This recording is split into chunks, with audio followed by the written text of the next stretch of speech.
We've all seen it. The lone gunfighter standing tall in the middle of a dusty street, his opponent mirroring his every move. A moment of silence.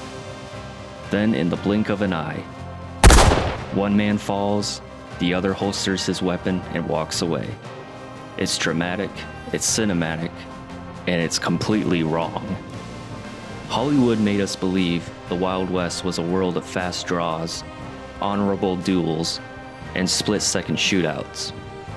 But the reality, it was messy, it was brutal, and most of the time, it was nothing like the movies. They were about ambushes, drunken brawls, and raw survival. Forget the quick draw, because the deadliest gunmen didn't fight fair.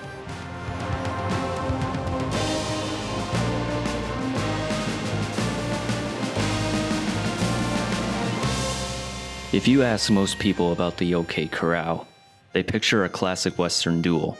Two groups of men standing apart, staring each other down, waiting for someone to make the first move.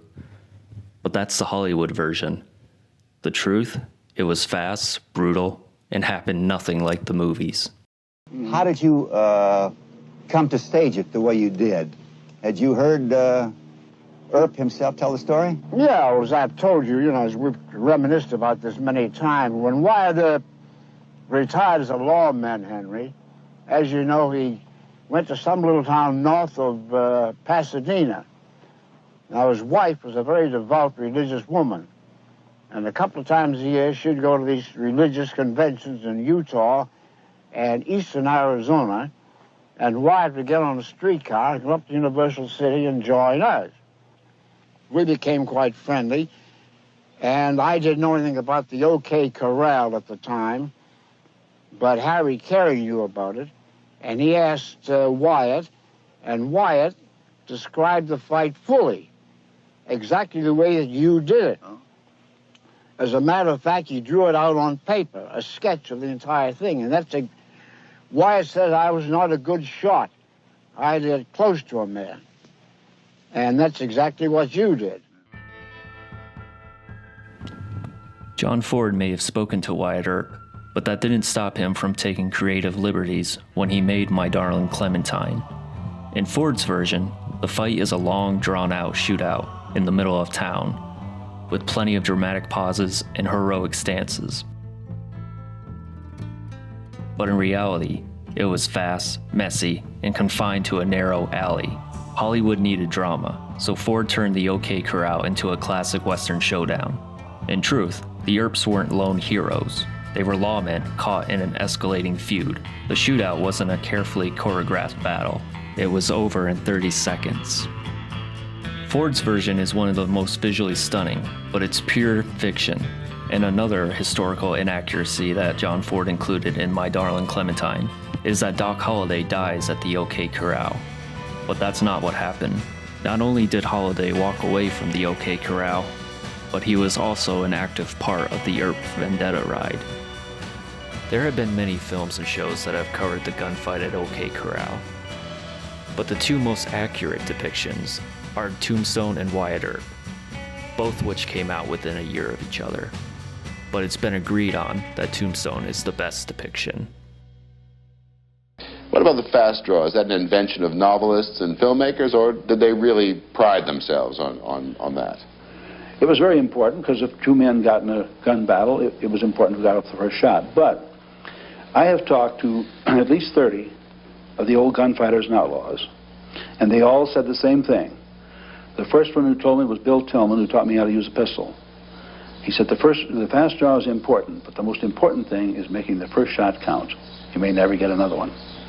And many a man who drew very fast put his first bullet in the dust right out in front of him, and he never got off another one.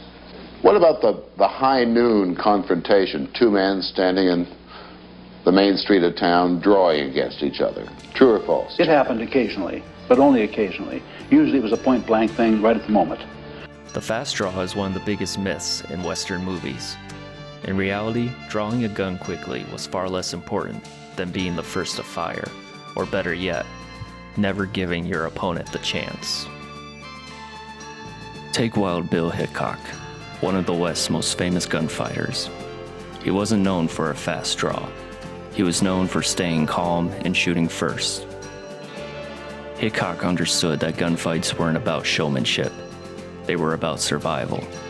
He often kept his hand on his gun during confrontations, meaning he didn't need to draw. He was already ready to fire. One of the only true duels in the Wild West history was between Hickok and Davis Tutt in 1865. It wasn't a lightning-fast draw. It was a deliberate, aimed shot at a distance of about 75 feet. Hickok took his time, fired one shot, and killed Tutt. Hollywood's fast draw makes for great entertainment, but for the real West was far less predictable. Gunfights were brutal, unchoreographed, and often ended in disaster for both shooters.